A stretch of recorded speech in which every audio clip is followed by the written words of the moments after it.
Bismillahirrahmanirrahim. Assalamualaikum warahmatullahi wabarakatuh. Sahabat yang dirahmati Allah, ada salah seorang sahabat Rasulullah yang sangat istimewa dan begitu solih. Ia adalah Sa'ad bin Abi Waqqas radhiyallahu anhu. Beliau merupakan sahabat Nabi SAW pertama yang memutuskan untuk memeluk agama Islam dan merupakan sahabat yang paling terakhir meninggal dunia. Bukan hanya itu saja, Nabi SAW menyebutkan bahwa Sa'ad bin Abi Waqqas termasuk salah satu ahli surga. Maka tidak heran bahwa dirinya menjadi orang yang doanya selalu dikabulkan oleh Allah Ta'ala. Rasulullah sebelumnya juga pernah berdoa agar Sa'ad diberikan keistimewaan. Ya Allah, kabulkanlah doanya Sa'ad jika dia berdoa. Begitulah doa Nabi SAW yang beliau panjatkan kepada Allah Azza wa Jalla. Salah satu kejadian yang membuktikan bahwa Sa'ad bin Abi Waqqas adalah seorang yang makbul doanya adalah ketika dirinya mendapatkan fitnah. Kisah ini diceritakan lengkap dalam hadis riwayat Bukhari. Dikisahkan pada saat itu, Khalifah Umar bin Khattab radhiyallahu anhu mengangkat Sa'ad menjadi gubernur di Kufah. Namun tidak berapa lama setelah dirinya memegang jabatan sebagai gubernur, terdapat keluhan dari masyarakat yang dilaporkan kepada Khalifah Umar. Warga tersebut mengatakan bahwa Sa'ad tidak bagus ketika menjadi imam sholat. Riwayat lain menceritakan bahwa yang dikeluhkan adalah segala hal mengenai kepemimpinan Sa'ad. Sayyidina Umar radhiyallahu anhu kemudian menarik Sa'ad ke Madinah untuk menemuinya.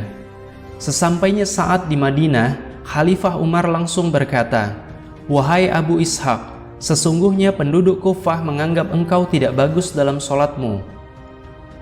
Sa'ad bin Abi Waqqas kemudian menjawab, "Adapun aku demi Allah Azza wa Jalla, aku sholat dengan mereka sebagaimana sholatnya Rasulullah SAW, dan aku tidak pernah menguranginya sedikit pun.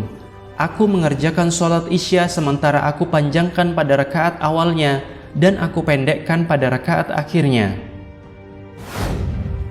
Khalifah Umar yang mendengar penjelasan Sa'ad kemudian paham, tetapi beliau tetap membuat keputusan untuk melepas jabatan Sa'ad bin Abi Waqqas dan posisinya digantikan oleh Ammar bin Yasir radhiyallahu anhu.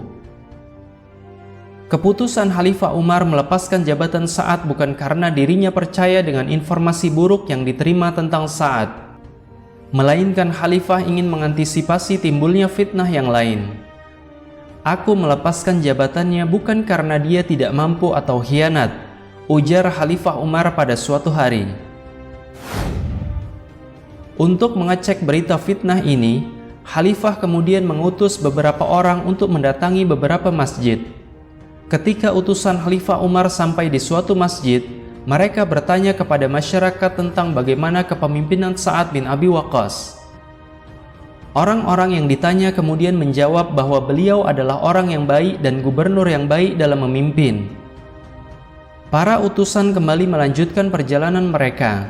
Setelah melalui beberapa masjid, tidak ada yang mengatakan bahwa Sa'ad bin Abi Waqqas merupakan gubernur yang tidak bertanggung jawab, melainkan mereka semua memujinya sebagai gubernur yang bagus dan kompeten. Namun ada satu masjid yang dimiliki oleh Bani Abbas. Ketika para utusan khalifah mendatangi masjid tersebut dan bertanya hal yang sama tentang Sa'ad, terdapat salah seorang lelaki yang bernama Usamah bin Abi Qatadah. Dia berkata, Sa'ad tidak pernah keluar bersama pasukan untuk berperang, dan dia juga tidak membagi harta rampasan perang dengan pembagian yang adil, serta dia tidak mampu memutuskan perkara dengan baik. Disitulah para utusan mengetahui bahwa Usamah adalah seorang yang menjadi penyebar fitnah mengenai Sa'ad. Mengenai informasi tentang ucapan Usamah, Sa'ad kemudian marah dan berdoa kepada Allah Ta'ala. Ya Allah, jika memang orang yang menuduhku dengan tuduhan yang keji seperti itu karena dia ria dan sum'ah, maka panjangkanlah umurnya, panjangkanlah kefakirannya, dan hadapkanlah dia dengan fitnah atau cobaan. Dengan doanya tersebut, Allah Ta'ala kemudian langsung mengabulkan sehingga Usamah dipanjangkan umurnya hingga usianya hampir 100 tahun. Dirinya hidup dalam kefakiran dan selalu meminta-minta kepada orang lain. Usamah juga sering melakukan perkara yang menjijikkan sebagai seorang tua renta. Ia selalu menggoda gadis-gadis yang ada di pasar dengan cara mencolek-coleknya. Setiap kali Usamah Abi Qatadah ditanya oleh masyarakat, "Bagaimana keadaanmu wahai Usamah, dan mengapa engkau berbuat seperti ini dan seperti itu?" Kemudian Usamah menjawab, "Aku adalah orang yang sudah tua renta dan terkena fitnah. Aku juga orang yang telah terkena doanya Sa'ad bin Abi Waqqas radhiyallahu anhu." Sahabat yang dirahmati Allah, dari kisah ini tentunya kita bisa mengambil banyak pelajaran mengenai kejahatan dan dampak buruk dari sebuah fitnah. Bukan hanya merugikan orang lain yang kita fitnah saja, tetapi tentunya diri kita sendiri karena akan mendapatkan azab dari Allah Azza wa Jalla. Semoga kita bisa mengambil pelajaran terbaik dari kisah ini. Saya sebagai narator cerita undur diri. Kepada Allah saya mohon ampun, dan kepada sahabat semua saya mohon maaf. Allahu a'lam bishawab. Wassalamualaikum warahmatullahi wabarakatuh.